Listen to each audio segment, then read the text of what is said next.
Buenas, antes que nada, muchas gracias por la invitación. Y una aclaración, no vengo como COSAPI, porque cuando vengo como COSAPI tengo que ser más político. Y algo que me han enseñado desde chiquito es a no ser político, lamentablemente. Yo creo que es un tiempo de reflexión. Ha cambiado mucho la visión de lo que son APPs. Tenemos que reflexionar si estamos yendo en buen o mal camino, ¿no? El momento es ahora, antes que sea demasiado tarde. Bien, veamos un poco cómo nació, cómo han ido evolucionando las APPs para ir entendiendo.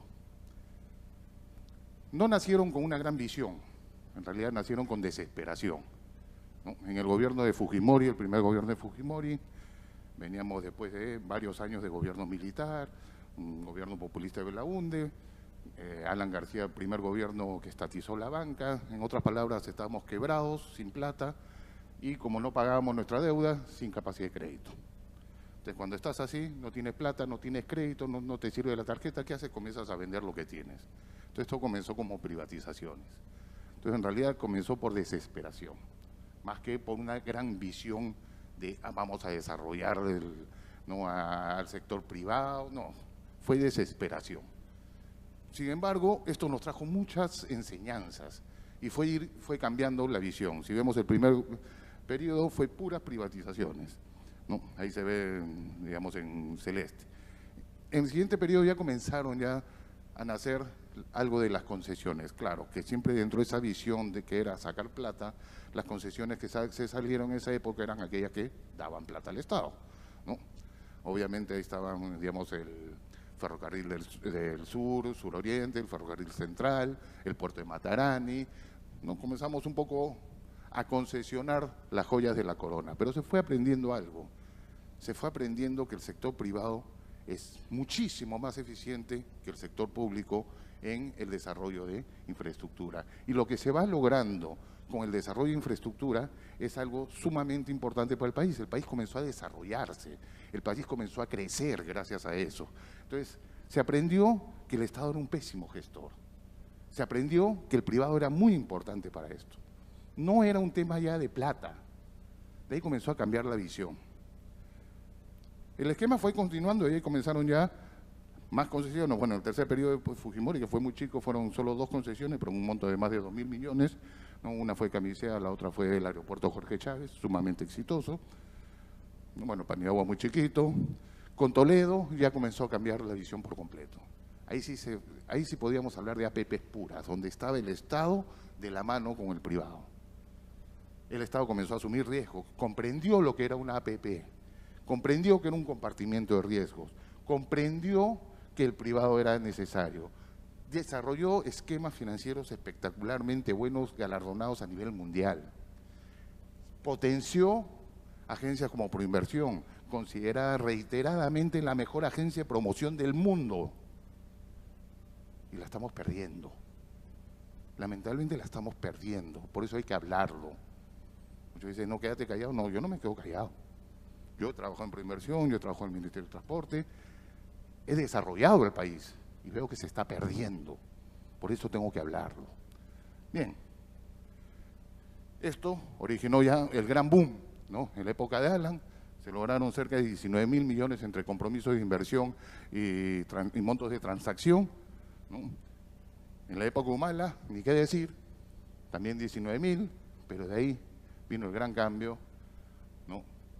Y hoy en día, claro, solo estamos 1 año y pico, pero solo ha habido 2 procesos chiquititos, uno de 95 millones, la hidrovía, y uno de 8 millones y medio, 8 millones 900, que es una línea de transmisión que, dicho de paso, es autosostenible, o sea que no. Si vemos como cantidad de APPs al inicio, cuando hablábamos de privatizar, se podía sacar muchísimos procesos por año. Ahí funcionaba el esquema de banca de inversión que tanto hablan. Todo el mundo dice, la nueva generación, no es la antigua. Eso ya se pasó hace años. Ahí el Estado era muy sencillo, porque como era privatizar, era poner un precio. Contratabas banca de inversión, te tasaba, ¿no? Y obviamente salías a derremate.com. Era sencillo. Ahí funcionaba. Pero cuando hablamos de APPs, la visión del Estado. El Estado como gestor, esa no puede ser cambiada a un banco de inversión. Jamás. Ese sí es un error gravísimo. La visión del Estado no se puede perder, porque el Estado tiene que saber poner sus condiciones, y lo digo como privado hoy día. El Estado tiene que saber respetar qué es lo que quiere, qué es lo que desea. Pero sí se pueden llevar a cabo 20, 20 y tantos procesos por año. Eso está demostrado con y buenos procesos. Bueno, hay una estadística por sector, ¿no? Obviamente los sectores más importantes fueron minería, ¿no? Transportes, ni qué decir, sobre todo por el lado de las líneas férreas, energía, ¿no? Y demás. Total han sido 65.000 millones de dólares que se han logrado. O sea, el Perú ha tenido una de las experiencias más exitosas del mundo en APPs. Eso no lo perdamos de vista. Ha sido uno de los más exitosos del mundo y eso lo reconoce todo el mundo, excepto los peruanos. El único que no reconoce ese logro son los peruanos. El Perú se ha desarrollado gracias a esto. La inversión ha venido gracias a esto. La infraestructura ha crecido gracias a esto. Eso no lo podemos perder jamás. ¿Cómo era la visión original? Parte del entendimiento de tres grandes principios. Sin infraestructura no hay competitividad, sin competitividad no hay desarrollo, sin desarrollo seguimos siendo pobres. Queremos desarrollarnos, queremos una mejor economía, necesitamos infraestructura. La correlación es casi perfecta, es casi un uno perfecto. Los mejores en infraestructura son los mejores en desarrollo. Se entendió también que nos falta muchísimo. Claro que al inicio no se sabía cuánto, hoy en día gracias a FIN ya tenemos medido cuánto nos falta. Son 159.000 millones de dólares en infraestructura. Nos falta muchísimo. Y se comprendió también, después de las experiencias de las privatizaciones, ¿no? Que el Estado era un pésimo gestor. Obviamente las ventas por empleado prácticamente se triplicaron en las mismas empresas, con el mismo servicio, el mismo producto, el mismo todo, ¿no? Prácticamente se triplicaron simplemente por este cambio de gestión. Entonces se entendió claro esos tres grandes principios que son los que dieron origen a la visión con la que inició todo esto.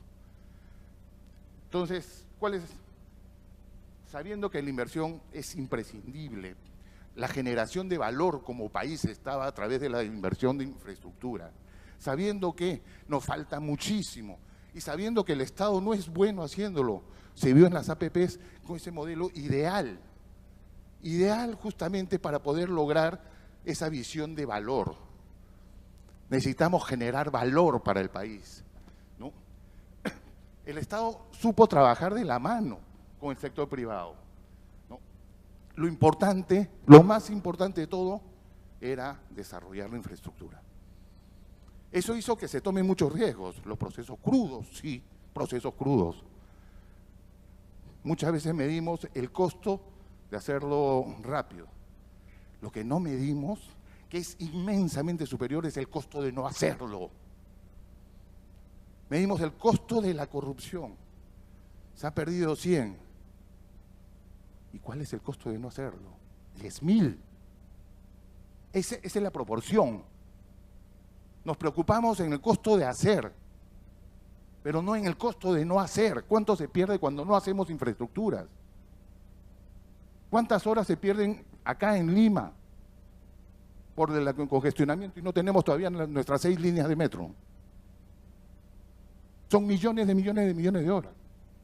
Pasarán muchos años y no lo vamos a tener. El costo de no hacerlo es altísimo y lo pagamos todos y cada uno de nosotros. En función a eso, se tuvo bien claro cuál era la cadena de valor para el país a través de las APPs. Se veía, y en función a esa cadena de valor es que se fijaron todas las instituciones y se especializaron las instituciones. La cadena de valor obviamente son las actividades que logran el desarrollo en la infraestructura, que parten desde la identificación y selección de proyectos. ¿Quién la tiene que hacer? Pues el sector. ¿Quién mejor que el sector para decirme qué carretera se necesita. Ellos escuchan a la población, tienen el contacto directo con la población. ¿Quién va a hacer los estudios técnicos? Pues el sector, porque es el especialista en. ¿Quién hace la estructuración financiera? Se creó una empresa totalmente especializada, que era Proinversión. Y como les digo, considerada la mejor del mundo, reiteradamente. ¿Quién hace la promoción? Proinversión. ¿Quién ejecuta las inversiones? El privado, porque es el que mejor lo hace. ¿Y quién la opera y mantiene? El privado. Esa es la cadena de valor. Estas son las actividades de valor y hay actividades de soporte para generar este valor. Como está, obviamente, hace los estudios, pero yo tengo que verificar que el Estado no pierda.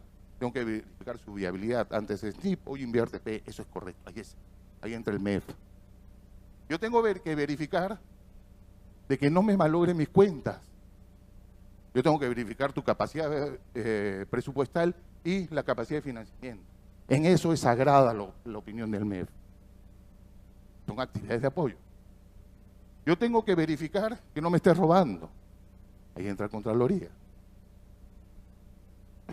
Yo tengo que supervisar el contrato. O Citran, el regulador.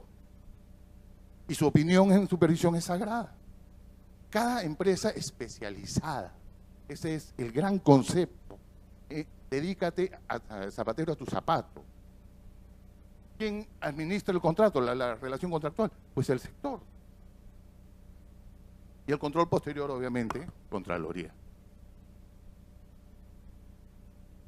La institucionalidad. Entonces, ¿qué se creó? Se creó Proinversión como gran centro de todo. Y después vamos a ver que más que un Proinversión, hablemos hasta de 3 niveles de Proinversión. Eso lo vamos a ver en la siguiente. El MEF se dedicaba a lo que sabe, a lo que es bueno, que era la capacidad presupuestal y fijar los niveles de endeudamiento. El regulador, su opinión sagrada en sus aspectos, que son todos los temas regulatorios y de supervisión. La Contraloría, en un nivel de informe previo, era verificar que no se comprometa la capacidad financiera del Estado. Y obviamente el control posterior siempre es bienvenido para evitar actos de corrupción. El sector, eres el encargado de la identificación y selección de proyectos, de realizar los estudios y tiene el rol de concedente. Ahora, cuando hablamos de Proinversión, o lo que fue Proinversión en sus inicios, hablemos de varios niveles, de 3 niveles en realidad de Proinversión. En primer lugar, Proinversión como empresa en un ente, la concepción de esto, tú tienes varios actores que pueden tener opiniones distintas. Entonces tienes que tener alguien por encima que justamente pueda lograr ese adecuado balance y se puede imponer. Por eso se creó Proinversión. Y se creó con Proinversión con una fuerza tal que su consejo directivo eran los 6 principales ministros. Y como no debía depender de nadie, porque ese era el concepto primordial, lo más importante por Proinversión era no depender ni de un sector, ni del MEF, ni de nadie. Porque si dependes de un sector, el sector va a tratar de imponerse lo que quiere y no vas a lograr justamente lo mejor. Si dependes del MEF, el MEF va a tratar de imponer su visión, no vas a lograr lo que se está logrando. Era un ente totalmente autónomo, pero como toda entidad autónoma tiene que estar adscrita a un sector, estas que son realmente independientes se adscribían a PCE. Entonces, Proinversión nació adscrita a PCE. Tenía sus fondos propios, vivía de Fonsepri, o sea, no tenía que pedirle plata a nadie.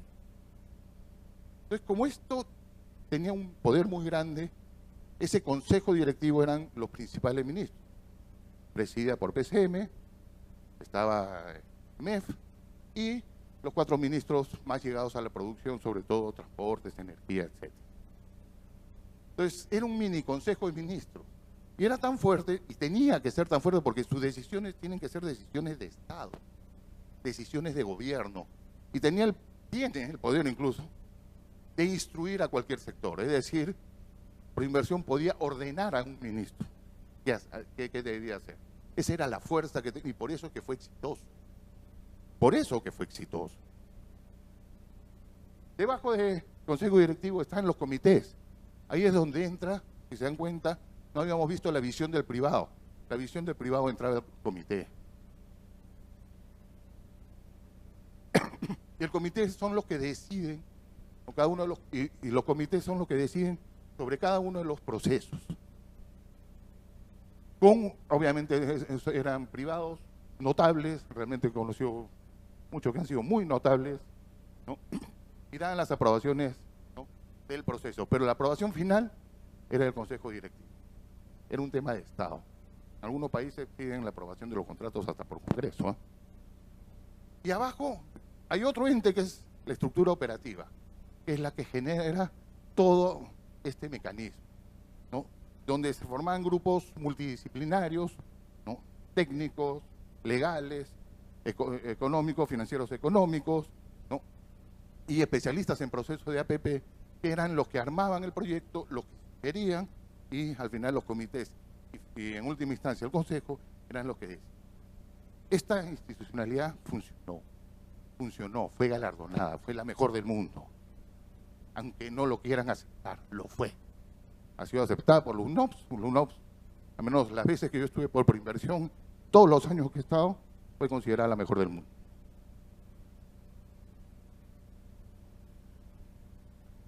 Esto hizo, bajo esa visión, tengo que desarrollar infraestructura.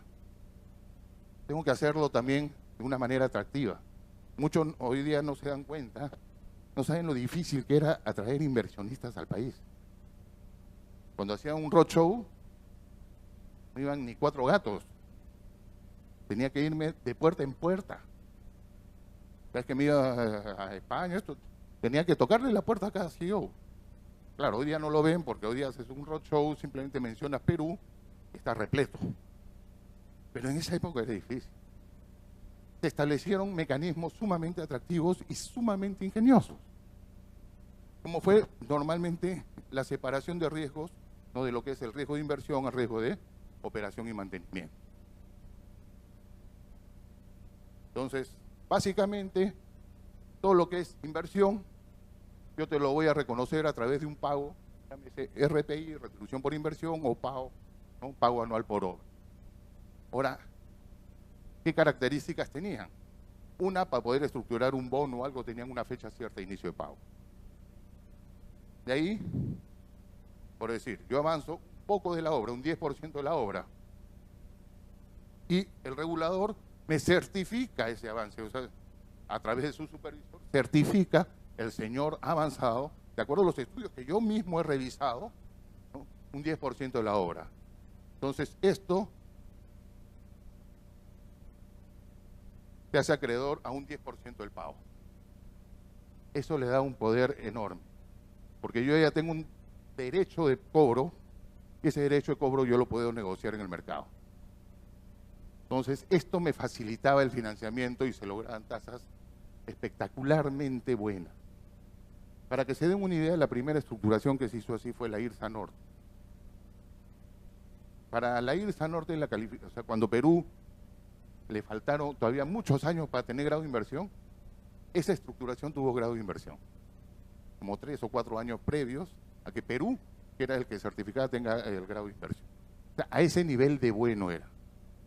Y así sucesivamente, obviamente, seguía avanzando la obra hasta que completaba el pago. Entonces esto lo hacía muy sólido, muy atractivo y muy buenas tasas. Y esas tasas obviamente se reflejan en muy buenas ofertas. Todos ganábamos. Gana el privado, gana el Estado. Absolutamente todos ganamos. Bien, ¿cómo ha sido el cambio de visión? Sería injusto decir nació con el gobierno anterior, porque en realidad el 1224 nace en el gobierno Humala. En realidad, yo creo que hubo 2 temas previos que encendieron la chispa del cambio. Uno fue cuando Alan García dijo: nadie gana más de 15.000 soles. Esto tuvo 2 graves efectos. Uno, fuga de talento del sector público.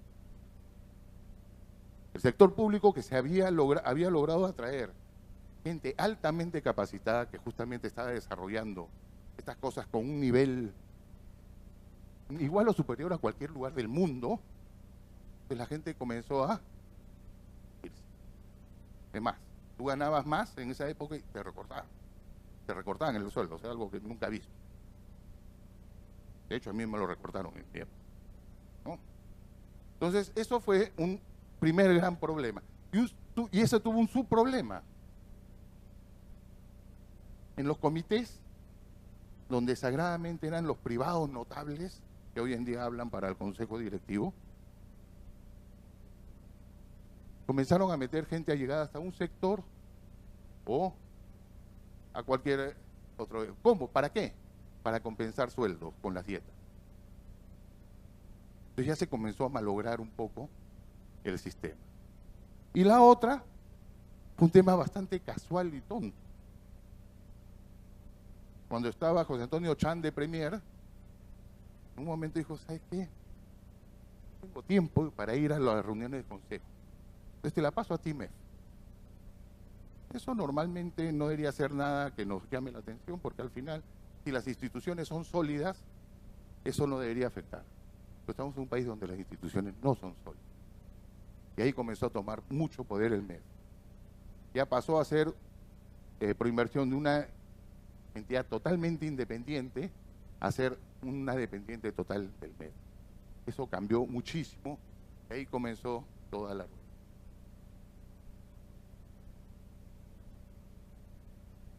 ¿Dónde está el fondo del cambio? Y vamos a ver lo que dijo el mismo ministro Segura, que justamente cuando explicaba el cambio, voy a usar sus propias palabras.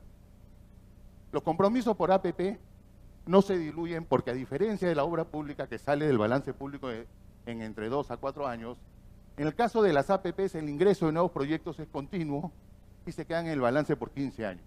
En el caso de los compromisos de capital y 30 años en labores de operación y mantenimiento. Palabras textuales, o sea, no estoy poniendo nada. Ahí se da cuenta uno cómo cambió la visión.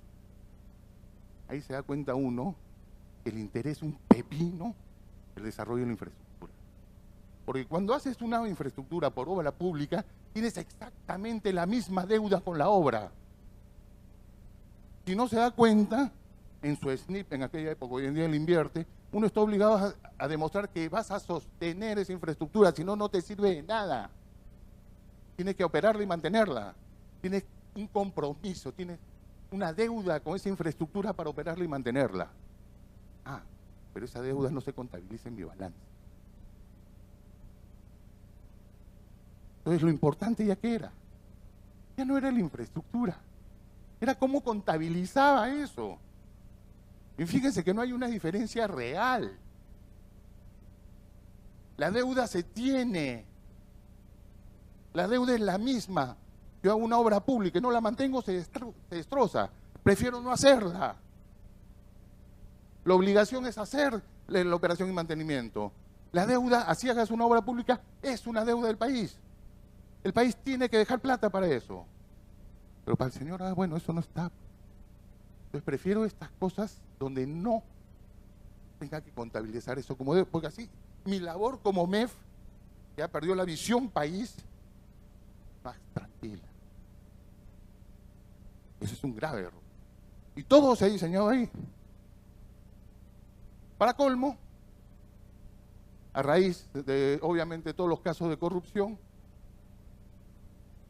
los entes de control comenzaron a tener gran participación, ¿no? Y comenzaron a trabar. Entonces, todo se ha trabado. Hoy en día todo está trabado, hay que decirlo con todas sus letras, está trabado, el país está trabado. Hay que cambiar. Bien. Entonces pasamos de las APP son un medio ideal, no. Hoy en día, para mí, ¿qué es la APP? Para mí es un medio para no contabilizar compromiso de inversión. Ese es lo primero que quiero. Financiamiento, ¿saben qué? Va a pasar pago de disponibilidad. No me toquen la puerta a mí. Hagan ustedes su financiamiento. Oye, pero va a costar mucho más, no me importa. Y es un medio para arrimarle el problema al privado. Por eso dicen APP, arrímale el problema al privado, ¿no? Ya dejó de ser, ¿no?, esa eso que está en todos los libros, ¿no? El problema hay que asignarlo a la parte que esté en mayor capacidad de administrarlo al menor costo posible. Se acabó. Arrímale todos los problemas. ¿El riesgo geológico? Ah, no, pues no. Bueno, ya. Te voy a aceptar, pero hasta 30 millones, ¿ah? Yo voy a asumir un riesgo geológico, Dios. La obra es tuya, no mía. Entonces, de la cadena de valor que teníamos, ¿qué pasó? Invirtió. Las que eran las actividades de apoyo, hoy en día son consideradas las actividades de valor. Y lo que son las actividades de valor son consideradas las actividades de apoyo. Las actividades de valor hoy en día están supeditadas a lo que pidan las actividades de apoyo. Es la cadena de valor invertida. La cadena de valor invertida completa. Claro, por ejemplo, hay casos como expropiación. No, expropiación es una cosa. No. Expropiaciones, ¿a quién se lo mando? A Proinversión. ¿Qué experiencia tiene Proinversión en expropiación? ¿Dónde está la especialización? Eso es reforzar Proinversión. Claro, le quité todas las cosas, entonces para que tenga algo le doy expropiaciones. Eso está mal. Está mal. Zapatero a tu zapato. Proinversión no es especialista en expropiaciones. La institucionalidad. Proinversión y el sector, que eran los entes más importantes hoy en día, están supeditados a lo que te diga MEF y los órganos de control. Se ha perdido. Lo que es Proinversión, de ser autónoma, ahora es totalmente dependiente. El consejo directivo, mitad privados, mitad ministros. Y esto que el borrador ahora, hay que reconocer algo en este gobierno, por lo menos escucha. No, el borrador original era solo un ministro, que era el MEF, que lo presidía, y 5 privados. Nos dijimos, oye, pero estás perdiendo toda la fuerza que tenía, que era ese consejo de ministros. Bueno, hicieron guachihuachi, como mitad. El guachihuachi no funciona. O es uno o es la otra. Y lo peor, no es el que decide sobre los procesos. Salvo que en aquellos que superen las 300 suites, decida hacerlo en caso excepcional. Ahora han puesto a otro decisor, que es al director. Entonces el pobre director ejecutivo ya no va a estar con la cabeza en, pucha, tengo que viajar, hacer roadshow, tengo que ver el tema político, tengo que... No, va a tener que estar mirando el día a día porque todo va a depender de él. Ya lo fregaron al pobre. Formó un cuello de botella espectacular. Son principios elementales de administración. Los comités hacen una revisión independiente y obviamente dan su conforme. Y toda la estructura operativa está sujeta a las disposiciones del MEF. De hecho, unas 15 veces que he ido a Proinversión y he puesto nuestro punto sobre algún tema, todos me han respondido la misma palabra, en la misma frase. Tiene razón, Juan, pero voy a ver qué dice el MEF. Eso no existía. Eso no existe. Eso está mal. Una mesa de parte. Han convertido a la mejor agencia de promoción en una mesa de parte. Eso está mal. Las estructuraciones. Hoy en día te dicen, no, fecha cierta no quiero. No quiero. Y le digo, ¿y cómo voy a estructurar? ¿Cómo saco un bono? Le digo, más, dije así con toda la sería. Le pongo fecha por llenar. No, pues es que tú tienes que ver, tú eres el mejor para ver tu completion risk. Claro. Siempre y cuando tú cumplas tu parte. Siempre y cuando tú me des todo expropiado, siempre y cuando tú me hayas liberado las interferencias, siempre y cuando tú hayas cumplido con... Ni siquiera me diría, o sea, si quieres un pago por disponibilidad, ni siquiera me revises la ingeniería. Contrólame mis niveles de servicio. Y siempre cuando el Estado otorgue las autorizaciones mientras uno otorgue todo.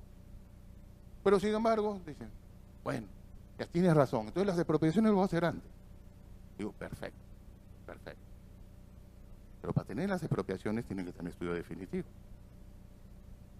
Para tener estudios definitivos se van a pasar 7, 8, 9, 10 años, ya se va a pasar 2 gobiernos sin hacer nada. Hay que ir haciendo 2 cosas. Una en paralelo, que es lo que quiero, y otra es qué es lo que quiero. Para colmo, le han quitado la adenda de bancabilidad. ¿Por qué? Porque hicieron una paupérrima deuda en Chinchero. O sea, lo mismo que hicieron la paupérrima deuda, castigan a todos los demás. ¿Por qué? ¿Así se puede estructurar? No. Esto se agrava con algo que no está en la ley de APP, pero está en la ley de LICI. La transferencia de ese derecho de cobro de mis ventas de RPIs, me dicen que ahora está grabada.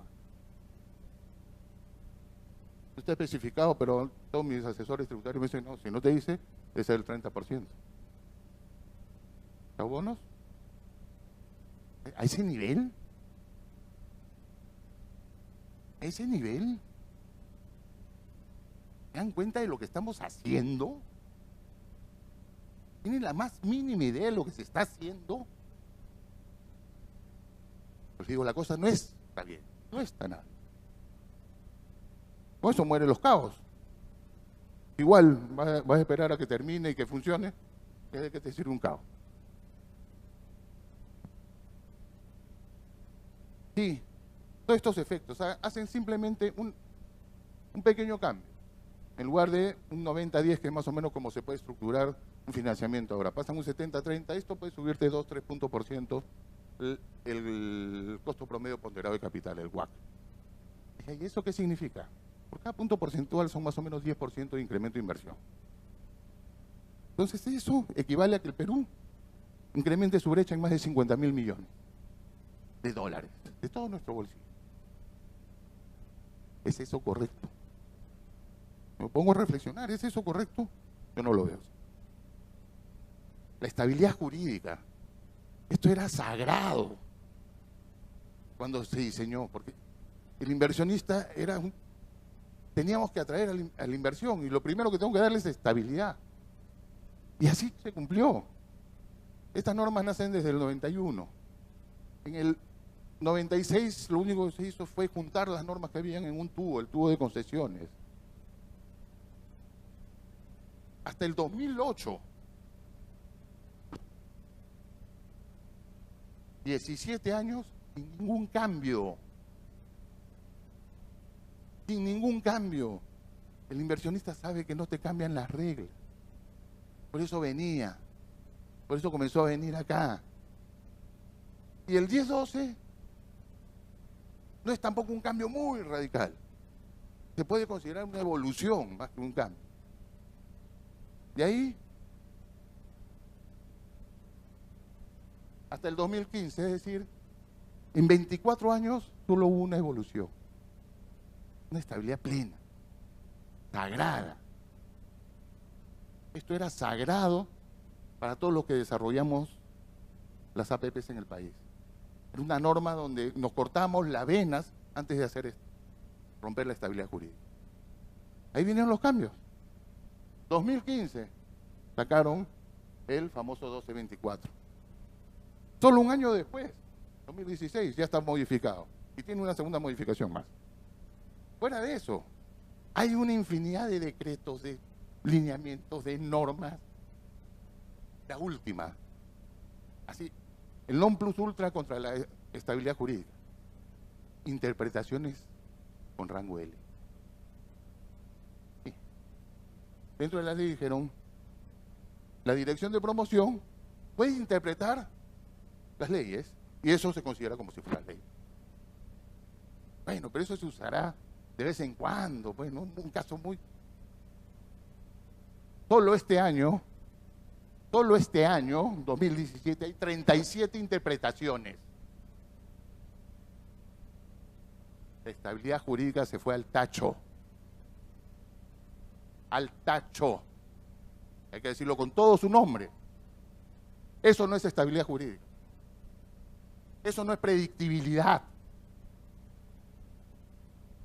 Es gravísimo lo que se está haciendo. Es gravísimo. Peor aún, se han anulado contratos aplicando leyes retroactivamente. Se anularon 2 contratos de los corredores complementarios. Gravísimo. ¿Dónde está la estabilidad? Aplican reglas retroactivas. Me acuerdo en la ventana del 2014, ¿no?, de las IPs, nosotros presentamos, no te lo admitimos atrás. ¿Por qué? Ah, que no has cumplido el ratio tal. ¿Qué ratio? Ah, no, inventamos un ratio que después lo normaron para la siguiente ventana. Ah, ya, o sea, primero me hace participar y después pone las reglas, retroactivamente. ¿Dónde está la estabilidad, Dios mío? ¿Qué está pasando en este país? Y lo digo porque amo a mi país, por eso lo digo. Y quiero que gane hoy día Colombia. Pero hay que decirlo con todas sus letras. Porque si no lo decimos, nada va a cambiar. Vamos a seguir creyéndonos que tenemos lo mejor. ¿Cuáles han sido los resultados de esta nueva generación? En el ranking de la infraestructura, ya lo hemos sabido, hemos ido cayendo. Después de ir mejorando, haber bajado hasta el puesto 71, gracias justamente al desarrollo de APPs, hemos caído del 61 hasta el 72, 11 puestos. Y ojo que también han bajado, eran 144 economías, ahora hay 139. Tampoco es. En la infraestructura no se nota tanto, ¿por qué? Porque se está desarrollando la infraestructura que viene de antes. Esto va a caer obviamente en los siguientes años por el déficit de generación que está habiendo en estos años. Lo que sí es gravísimo, instituciones. Instituciones nos hemos ido al fondo. Bien al fondo. Bueno, dirán, bueno, pero instituciones está todo, el ranking global de competitividad, no es solo APPs. Ok, vamos al... Bueno, la competitividad, esto no lo voy a cortar un poco. Vamos al infrascopio del BID. El infrascopio evalúa el entorno para las APPs en Latinoamérica y el Caribe, o sea, es específico APPs y nos vamos a comparar todavía con no grandes rivales, ¿eh? En Latinoamérica y Caribe sabemos que hay varios que no son muy pro APPs. Nada. En el 2012, en el ranking global estábamos tercer puesto, hemos caído al quinto. Puede parecer, bueno, no es mucho. Vamos a ver cómo son sus componentes. Marco normativo. Vimos que tenemos el mejor marco del mundo. Hemos caído del primer al 10º puesto. 10 de 19. Marco institucional. Hemos caído del 1º al 7º puesto. País operacional. Clima de inversiones. Del 2º al 12º puesto. Solo hay uno donde hemos mejorado, que es facilidades financieras, del 2º al 1º. Claro, en el último Congreso de Infraestructura escuchaba a la gente de Sura que tiene sus fondos, tiene 1.000 millones y no tiene dónde colocarlos.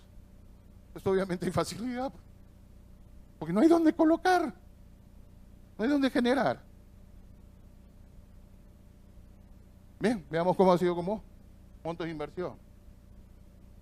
Estar en 9.985 millones de dólares entre inversión y transacción en el 2014, 2015 pasó a 528, 2016 2.900, pero que no nos engañe, esa es la licitación de una banda de telecom, de remate.com, ¿no? Y este año, que he tenido que meter a mano las estadísticas para que no se vea tantas, 8 millones nomás. Se hizo ayudadita con Hidrovía, que todavía no está en las estadísticas oficiales por inversión, pero se las agregué a mano, para que se vean que sea 104 millones. Un desastre. Discúlpenme, pero es un desastre. Como número de procesos, se desarrollaban en el 2010, que era la última época que estuve por allá, 21 procesos, 15, 8, en el 2013, 14, 13, de ahí, 2015, 9. De esos 9, 7 fueron previos a la ley y 2 posteriores a la ley. Y esos 2 posteriores estaban con el marco anterior, con el 10.2. O sea, ninguno con el nuevo marco. 2016, 3 procesos. ¿Qué procesos? Sangabán, que era una iniciativa privada autosostenible, con el marco anterior, porque fue de declarar interés con el marco anterior, no con la nueva ley. Incuyi, que fue una iniciativa privada que después fue excluida, o sea, ni siquiera está ese proceso. Y la banda, que es la única que hace, ¿no? Y la banda, una banda de Telecom es un derremate.com, o sea, no hay nada complicado en eso. Y este año, una línea de transmisión autosostenible, ojo, 8.9 millones. O sea, en autosostenible no va a haber problemas. Pero no nos vamos a pasar solo con línea de transmisión y banda. El Perú necesita infraestructura total. Total. Bien. Mis perspectivas, a pesar de lo ácido que he sido, soy optimista hacia el futuro. ¿Por qué? En primer lugar, porque Perú tiene todas las mejores condiciones para hacerla. Ya lo ha demostrado y ha sido exitoso en el pasado. A veces la imagen de un acto de corrupción aislado está quemando una mala. O sea, hay millones de cosas buenas y una mala. Somos tan brutos que vemos la mala. Y en la mala lo único que hay que hacer es castigar a los malos, no castigar al sistema. Este cambio de visión no es sostenible. Nos va a quedar sin proyectos y eso no va a ser sostenible en el tiempo. La inversión privada se está yendo al cacho. Estamos perdiendo mes a mes inversión. Estamos perdiendo desarrollo. Estamos generando más pobreza. Estamos generando más insatisfacción. No hay razón alguna. Algo que me vuelve optimista es que por lo menos a diferencia del gobierno anterior, donde simplemente no te escuchaban, hoy en día, al menos Camilo, sabe escuchar. Claro que así como me escucha a mí, escucha al otro lado, o sea, la otra visión, por eso que salen los guachihuachis, pero por lo menos sabe escuchar y yo creo que va a saber entender. Creo que es una persona muy hábil, muy capaz. Obviamente no tiene el expertise. Es más, ninguno de los que está haciendo esto ha tenido una sola experiencia positiva en APP. Ninguno. Y de todos están aprendiendo.